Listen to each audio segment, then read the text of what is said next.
Hey, what's going on, guys? Coming back at you with another deck profile, and today I'll be showing you guys my anti-meta Geargia deck.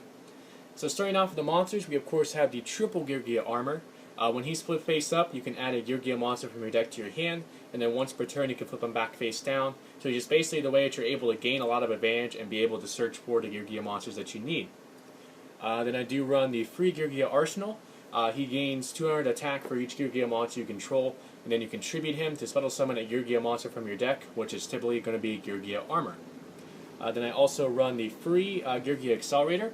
When you control a Geargia monster, you can special summon accelerator from your hand, so he just makes it to where you can easily spam Geargia X and upper rank 4s. And then when he is destroyed and sent to the graveyard, you can actually add back a Geargia monster from your graveyard back to your hand. Then for the final Geargia monster, I run a 2 Geargia Augur. When he's normal summon, you can add a level 4 Earth Machine type monster from your deck to your hand, which is typically going to be Geargia Accelerator. So Augur on its own is a 1-card Geargia X. The only problem is that the turn you use this effect, you actually cannot attack, and you cannot special summon monsters for the rest of the turn other than machines. So it's a really good opening game, not so good mid to late game if you need to gain that damage, but I still like the 2 Augur just for that really good opening play. Then I also run the 2 Traps from Mermelio. This is an anti-meta variant of Geargia, so Mermelio just fits in nicely for searching out a really powerful trap and just filling up your back row to be able to stun your opponent's plays.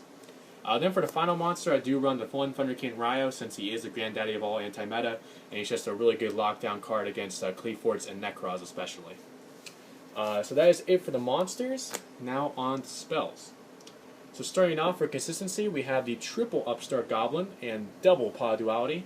Now this deck does need to special summon a good bit to be able to get going, but this deck a lot of times can have really slow starts if you don't open with a play that can get you to Geargia X. So Duality is just really good for getting you to those some more back row or to those combo cards you need to be able to get those plays going on future turns.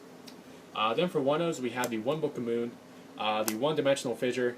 Doesn't really even affect this deck at all, other than the little bit of graveyard recursion I play in this deck, and can just be a really, really good card against a lot of those graveyard heavy decks. The 1 Regeki, then finally the 1 Soul Charge. So that was it for the spells. Now for the traps.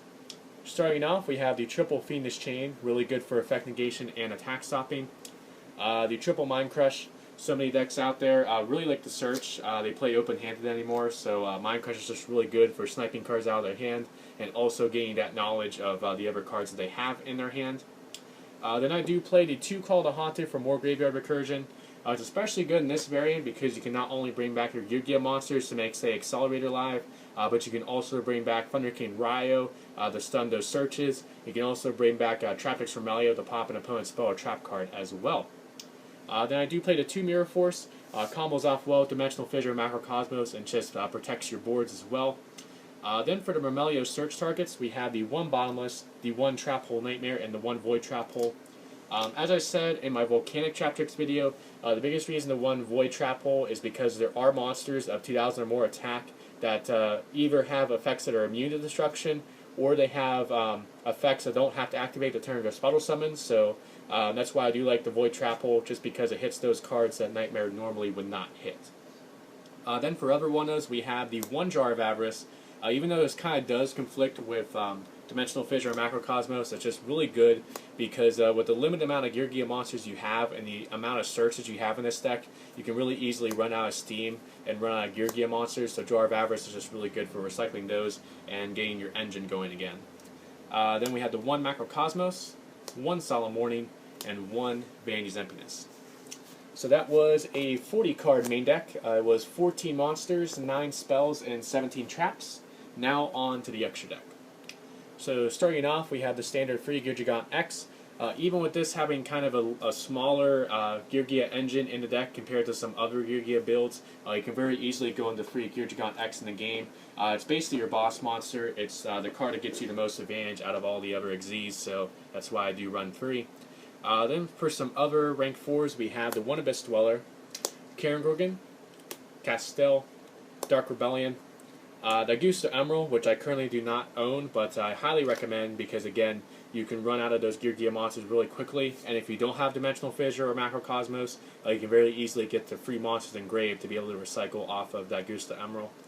the 1 Exciton Knight, Cowboy for game. Lavabo Chain, you can either use this to dump something you want to bring back with Call or Soul Charge, or you can even use it to top deck a monster that you can draw off of Upstart Goblin. Sound Honor Arc, Heartland Draco, and then finally the combo of Ptolemaeus and Diamond for, of course, Burning Abyss and Shaddolls. So now to wrap it up with the side deck. So starting off, we have the 2 Artifact Lancia. This is really awesome, mostly for the Necros matchup, because you can keep Dimensional Fissure or Macrocosmos in the main deck, but you can still have Lancia, since it tributes from the hand, and gets around Defissure and Macro, just to make it to where they can't banish that turn. So you're getting that graveyard control, along with the ability to stop things like Trish and the Mirror Searches. The 2 Flying Sea for, of course, Burning Abyss and Satellar Knights. The triple MST in the side. It's a very anti-meta based deck, so you're relying more on your back row and your floodgates and stuff. So that's personally why I do side the free MST. It's not really a whole lot, back row wise. It really gives this deck too much of a problem. So that's why I do keep it in the side. The 1 Mind Control. This is something I actually wanted to tech in the main deck, but I just couldn't find room for it. It's just a really good card because a lot of decks do run level 4s, and you can just take those level 4s and use them for your own rank 4 plays. It's really good against Cleaforts, because when they normal summon their Cleafort monsters, their machines, they start off at level 4, so you can take their Cleafort monster and use it to go into Geargia X. Then I do run the free Imperial Iron Wall for those Banish heavy decks, the 2 Shadow Mirror for Burning Abyss and Shaddolls, the 1 Chaos Trap Hole, mostly for Denko, but those other light and dark based decks as well.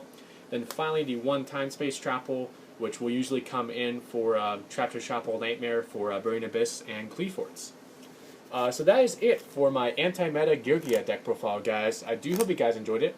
Please like the video if you did, and also feel free to subscribe as well for more Yu-Gi-Oh content. Also, let me know in the comment section below what you think about this deck. For any of you that watch my videos that do play Geargia, which variant of Geargia do you prefer? Do you prefer the more anti-meta based variant? Do you prefer like a variant that has both Trap Tricks and the hands in it? Do you like Card Carry Geargia? Do you like Geargia Death Spots? A lot of different variants out there, even Machina Geargias as well. So let me know all of that in the comment section below. Thank you guys so much for watching, and I will catch you guys next time.